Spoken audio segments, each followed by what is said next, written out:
Good morning, everyone. I'm Bill Brenner, VP of Content Strategy here at Security Weekly and Cyber Risk Alliance, and hope you're all enjoying this final day of RSA.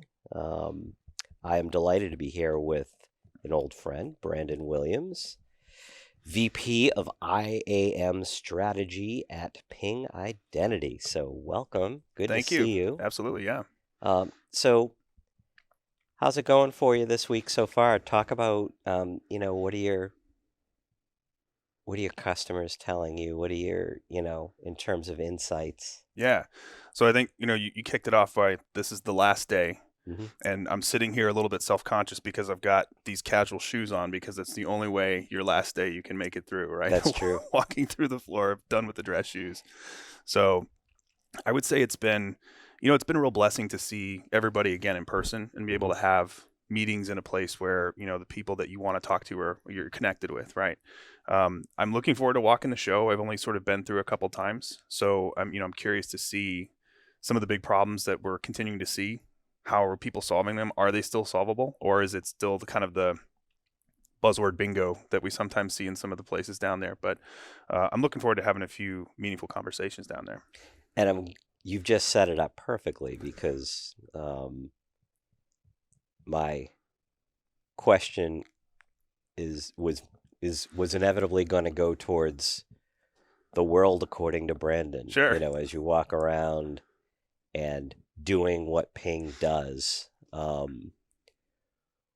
What are the insights that you hear people talking about or that you think people should be talking about and maybe you're not Yeah. when it comes to, the way the attack surface keeps growing, where companies are falling short when it comes to identity access management, what direction they need to be taking in Yeah. your view? So I would say that there's a few themes that I've heard. Um, one of them really is focused on this concept of passwordless, which is almost becoming a buzzword in this case. And internally, we've sort of separated it out as passwordless and password fewer, right? Hmm. So password fewer is let's get SSO set up so that when you log in once, now you're logging into these Workday and other systems without entering a password. Password fewer. Password less is I don't want to use a password anymore. I want to use some other form of identification authorization. So when we're talking to customers, the first thing that we sort of say is like, look, whether you're looking at your customer identity password list or your internal stuff, you still have to kind of roll out some level of multi-factor strategy first, Hmm. because typically what you're going to do is replace passwords with one of those factors. So you want it to be, resistant to phishing, you want it to be strong, all those types of things. I think another key challenge, and this is from my experience working at the bank in my last job, having a single source of identity is really difficult in a homogeneous environment, right? So, like if you're 100% Microsoft shop and that's all you do is Microsoft, that's probably going to be pretty easy. But Hmm. that's kind of not the reality of workforce, and it's definitely not the reality of customer. Customer tends to have multiple systems spread across multiple places, but you still have to have a single source of identity to assert that all the way through and all the way across. And it becomes increasingly difficult when you go digital first, which we kind of are all forced to do, Yep. and then creates this sort of like this shift, right? So I was kind of thinking about some of the questions and thinking about the experience that we had a couple of years ago, and I think that workforce people specifically, were willing to put up with a certain level of sort of hassle if we can get up from our desk and walk down the hall to talk to John in IT to say, can you fix this problem for me? But when you're not able to do that and you're in a queue or a chat queue or a ticket that you have to submit that goes into a black hole, or a phone number that you can't really, figure out anybody's going to answer, then it's sort of like, well, we need to really rethink this digital experience and how we're handling not only customer but workforce, and not just identity, but in general, but it generally starts with identity. Hmm. So, a lot of vendors on the floor that are selling identity and access management are selling zero trust. Mm-hmm. So, talk about what Ping is doing these days, really, to stand apart from a lot of the other vendors? Because, you come here and it's really hard to stand out. Mm-hmm. Um, so what is the company messaging right now in terms of, you've just talked about the trends and, where you think we should be focusing, Mm-hmm. but in terms of how Ping does things, talk a bit about that. Okay. So we are really focused on the experience. And that's the, soup to nuts experience of somebody from a workforce perspective or a customer perspective and how they interact with digital properties. So we have a zero trust conversation, but even internally, we sort of talk about it. It's like, look, zero trust isn't a product, right? It's sort of an architecture and mindset. And it's Yeah. a way to go about thinking about how do I manage this device that I can't see and I can't put my finger on, but somebody's going to do something that requires some level of privilege to do, right? Yeah. So for us, it's more experiential. And how do I do that in a way where I'm not dumping a bunch of stuff into code? Because that's when it becomes really problematic and stale and almost, concrete and rebar versus something that I can just swap around. So we're doing like things internally where we're starting to look at experiential login flows or even other just types of access flows where we say, look, for this particular asset, we're going to run a series of we're going to do a fraud and risk score and see, have we seen this device before? Is it something we're comfortable doing? What's the context of what this person is trying to do? Is it something we think they're authorized to do? Yes or no? And then sort of roll it down the way until we get to a decision, which could be multifaceted, right? It could be add more friction, step up authentication, or it could be just let them through, or it could be block it all entirely, or alert, or something like that, right? But going sort of left to right and doing it in a way where we're not coding a bunch of things, but we're doing it in sort of a drag and drop configuration orchestration tool. It's their tool called DaVinci. This is where it allows us to do rapid iteration. We can do like A/B testing if we want to see which flow works better, much more on the customer side than the workforce side, right? Which flow makes more sense for a customer to interact with. Yeah. But that's really how we're trying to set ourselves apart is we want to put the power of the decision making back into the hands of the people orchestrating these things and building these flows. And it doesn't make sense to try to, limit what they can connect to and then force everybody into a coding scenario. Like let's up level a little bit, abstract it, and do as much low code, no code as we can, drag and drop, visualize it. Why do we need a developer to do that when we could have a policymaker do it? Or, even just a front end designer do stuff like that. So we're trying to set ourselves apart by focusing 100% on that user experience and rapid iteration and designing it. Now let's shift gears a bit and talk about the future, because you and we were on a call just last week, Mm-hmm. and you brought up, the future of personal identity. So talk about, here's an individual. What does that look like for Mm-hmm. them? Or what are you hoping it looks like 5 years from now? Yeah. So what we see and what we're helping to drive through standards bodies that we're participating in is that, you're going to move from this centralized grouping of authentication areas or identity credential stores to we're going to put the power of identity back into the user's hand. And that could be something, a concept of, say, an identity wallet, if you want to put it that way, that would be sitting on your phone. Now that we have compute going that far, it makes it a little bit easier to do things like document verification and then storing a verified document digitally, the record of that document. And then when I want to use that document, I provide a selfie that's sitting right there to verify that, yes, this is the same one that I'm authorized to use. And then that authorization gets transmitted in. So, when you talk about things like consent and how my identity is used, obviously in banking, like there's certain rules we couldn't erase you. We had to keep records of transactions for a period of time for government regulation reasons, right? But having the ability to sort of create that consent in and put that back in the hands of you and I as users, and being able to present and assert an identity as we sort of qualify and put it together, then the other side of that can make the decision: do I want to accept this or not? Right? So in some cases, a passport is sufficient. In some cases, maybe it's not. So if I've loaded in my passport, I've verified it, we verified it's a valid passport, submit it to the provider, and they're cool with all that, That's great. So like a real world example of where we're experimenting with how we could do this is for password resets, right? So password reset where I can't see the person, this would be like for workforce, right? There's a certain level of verification that we try to do over the phone. But, there could be some challenges with that. Like, if somebody's good at social engineering or there's enough right circumstances, maybe I could force a bad situation to happen. And what if instead, once your workers are onboarded, they have their I-9, they've already done their document verification, we've got that stored in their credential wallet, they want to reset their password, they would then open the app and say, okay, reset password, take the selfie. Yes, this is the same document that was presented. I know it's the same worker because I've already onboarded them as a worker. Let's go ahead and now set that reset flow in play, which could be, a number of different things from a security perspective, but at least kicks that off where we have better verification of who's on the other side of that connection. So I threw out there, I said 5 years. Mm-hmm. How long do you think before we're actually there? So, you know that I spent a lot of my time in the payment space, right? Mm-hmm. And the challenge that we have here is the same as you have there. It all comes down to acceptance, right? So you can't fundamentally disrupt a payment system if the merchant and the buyer don't participate in the same mechanism to exchange funds. They don't accept that same transfer.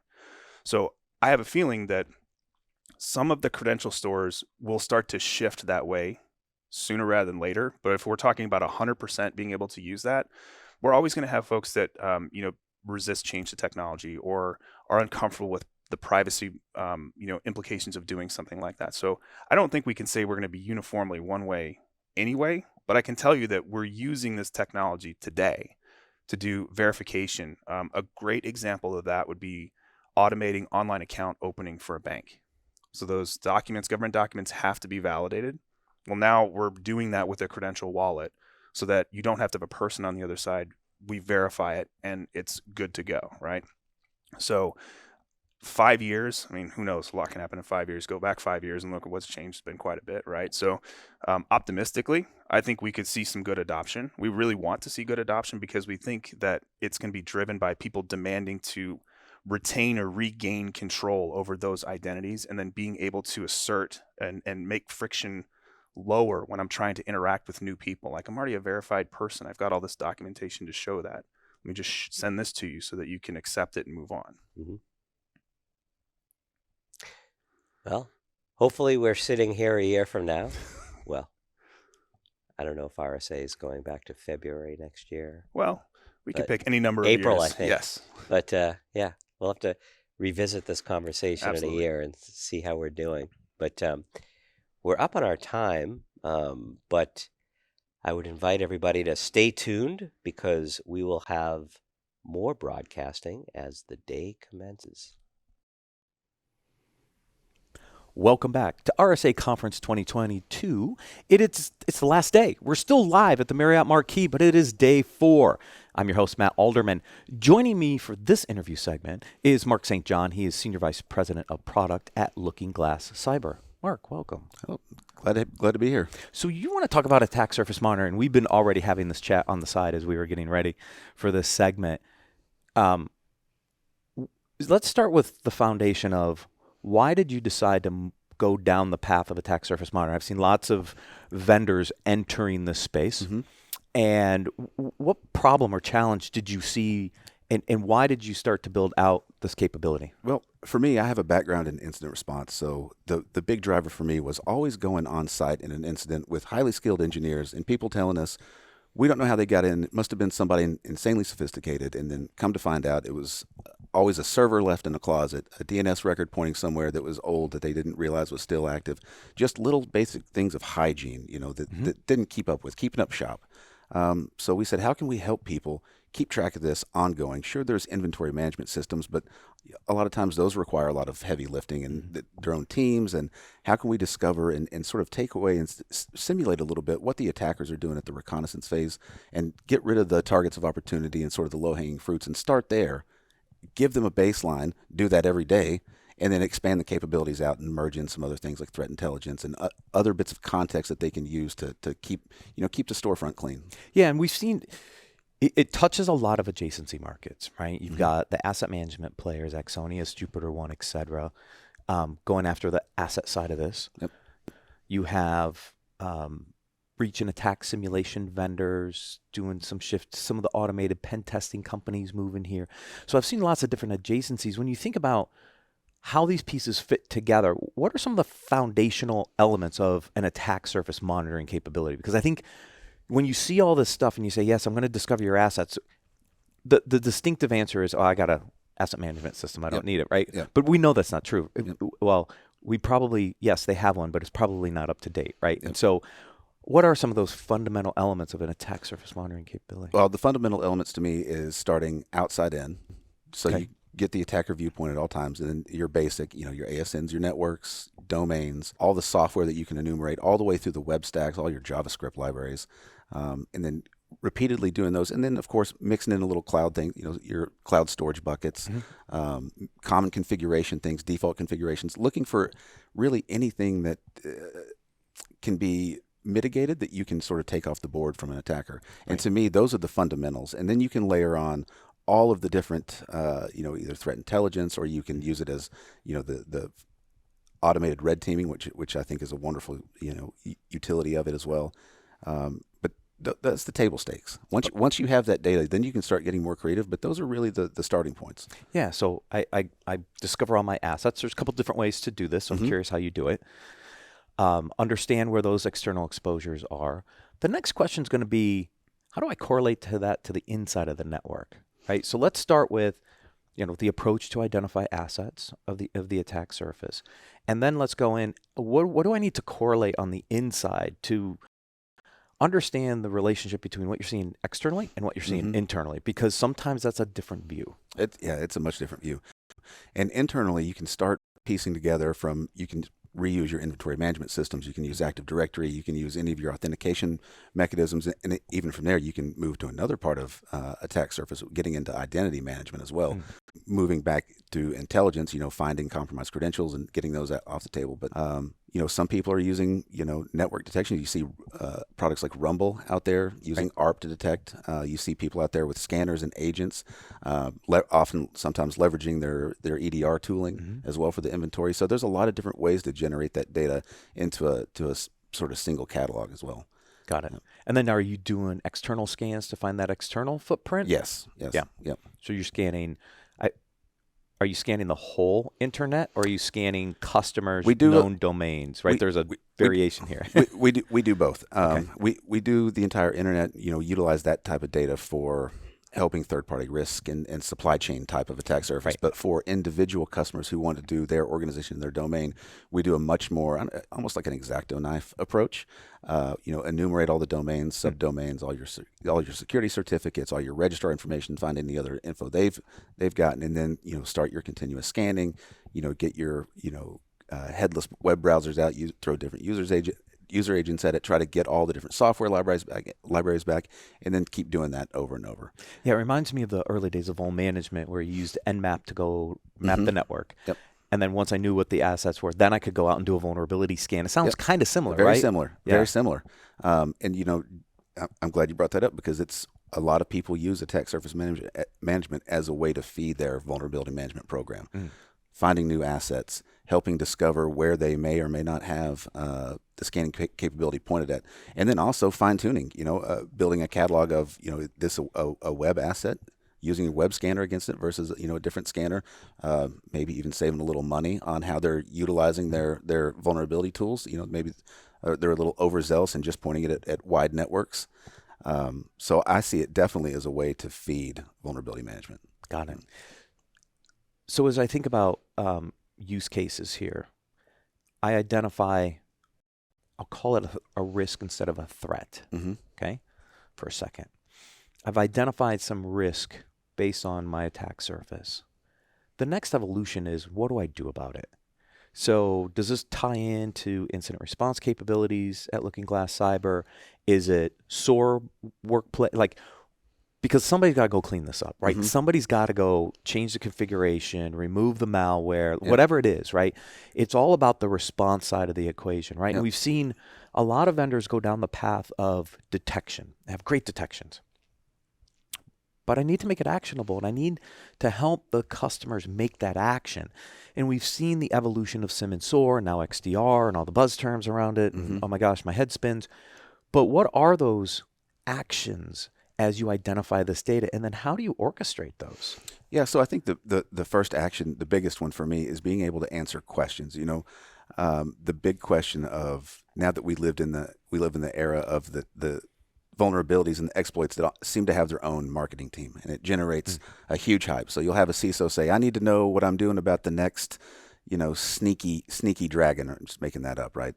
But you can make the data actionable by saying, okay, we have sneaky dragon targets this VPN product. We have it in these places. They're on these different versions, and you can have that data in seconds instead of having to task different teams to go find it. Right. So from there, you're answering a posture question. The second piece of that is, when they see those, how prevalent is it? What are the mitigation steps? Do we need to patch? Can you use threat intelligence to find out if the actors that are using it are even targeting our sector? Right. What's the probability of that? Yep. So it gives you a little leeway. I don't want to call it comfort, but it gives you a little more clarity to make decisions on how aggressive you need to be in taking the mitigation steps, whether it's patching or taking something offline, crippling a service for the sake of it. Right. And that's to me the biggest action piece.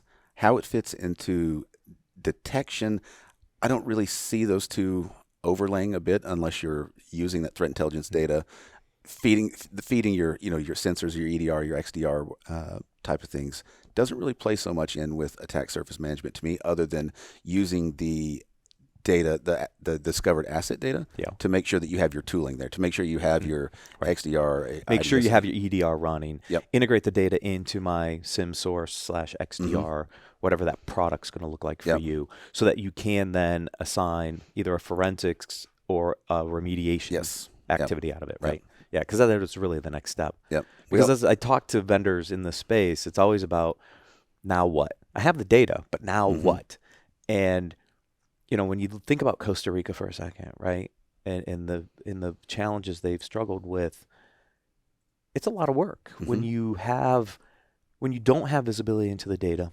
But as soon as you see those indicators, like, how do you move quickly to resolve it? And I was talking to one of my CISO buddies. I'm interviewing him later today. I said, okay, if a box were compromised with Conti malware, what would you do as a CISO? He goes, strip it down to bare metal and start over. But that requires a team to go out and do it, because you can't automate that step. Well, maybe Intel vPro might be able to do it. Anyways, but that's kind of the step, right? And so I just try to think about how these products continue to create value for the customers, and how does it integrate with their existing investments? Because, these organizations have budgets. They're probably going to come under a little bit of tightening as the market slows down a little bit. So how does attack surface monitoring make their role management better, make their XDR better, right? And I hope that's kind of the vision of where you see this playing. Sure. And it's, you can't secure what you don't know, right? And so making sure that constant visibility and constant context is there, then you can decide on what tooling you need. If, budgets are cut and you need to strip something down, what program can you take away and how does it affect it overall? And then layering on, understanding where you are and going back to understanding what attackers are targeting your segment or your businesses or your country. You can make those decisions a lot with a lot more context and a little more confidence, I would think. Yeah, and I think that is the challenge. Like, they don't know what they don't know, but some CISOs may not want to know either, which is always an interesting dilemma. Well, right? They'll find out real quick. Yeah, right. Yeah. Do they allow the breach to happen, or do they actually go resolve it before the breach happens? Either way, you're not in a great position, right? But it's interesting, as I've talked to a lot of companies in the space, it's really their go-to-market strategy of tapping into those CISO budgets, because there's got to be a value add there at the end of the day. And I think you've done a good job of articulating where some of those cross points are. The other thing is consolidation in the market quickly, right? I've seen a lot of vendors pivot from certain capabilities into attack surface monitoring, automated pen testing to ASM, DAST scanning, dynamic application security testing into ASM. I think there's going to be some consolidation here where automated pen testing with continuous controls monitoring /security validation, whatever you want to call it, attack surface monitoring, they start to come together. They provide more value together than 3 separate products. Yeah, absolutely. Yeah, what's your thoughts? Kind of what's your roadmap vision for that? I think that's definitely going to continue to be a player. I think I think the third-party risk management is going to continue to leverage more of attack surface management as well to feed that data and those insights. And I think we'll also start to see API security become a part of the attack surface management ecosystem, I should say. There's, just on the floor at RSA, you're seeing people do a lot of really interesting stuff already with API security and some of the discovery methodologies they're using. I think that'll get sucked up in pretty quick as well. Oh, interesting. Yeah, because there are a lot of new startups in that API security space because it is such an open area that has to be addressed. But you mentioned the third parties, which is interesting because when you think about the traditional third-party risk management vendors for a second, like the GRCs and the IRMs, they're not really in a position, I don't think, to do some of this. There's maybe one or two that can have the scale to ingest that data and do something. But then you've got the kind of the scoring ones on the outside.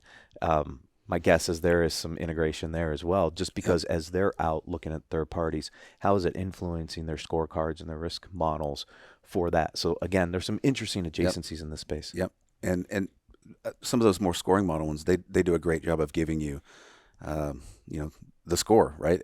I think where they need to be going is moving into the more tactical view. Where in your supply chain are you actually linking applications? Yes. It kind of goes back to APIs, right? Where are you doing data-to-data, machine-to-machine connectivity and bringing that visibility up to? And that's one of the things that we're trying to help solve as well. Yeah, it's great to know there's a risk with the vendor, but understanding what those risks are and where they are to go mitigate them is the next level. And that's where I think something like an ASM integrated with threat intelligence and some of these other kind of posture configuration management capabilities allows those traditional third-party kind of scorecard vendors actually give you more actionable detail. It makes it really easy then to go out and mitigate, because the pushback of vendors like, no, prove it to us, right? Prove us that we're that way, right? So there's a lot of friction with some of those scoring models because they're like, without the detail, you're going to get a lot of pushback, like, prove to me that that's an issue, right? And so you're going to have to correlate it with some of those internal components to actually prove it. Yep, and being able to have the hard data. Here's where our data points meet, or here's where we're talking machine to machine. We fixed our end, go fix your end. It's an easier conversation other than saying,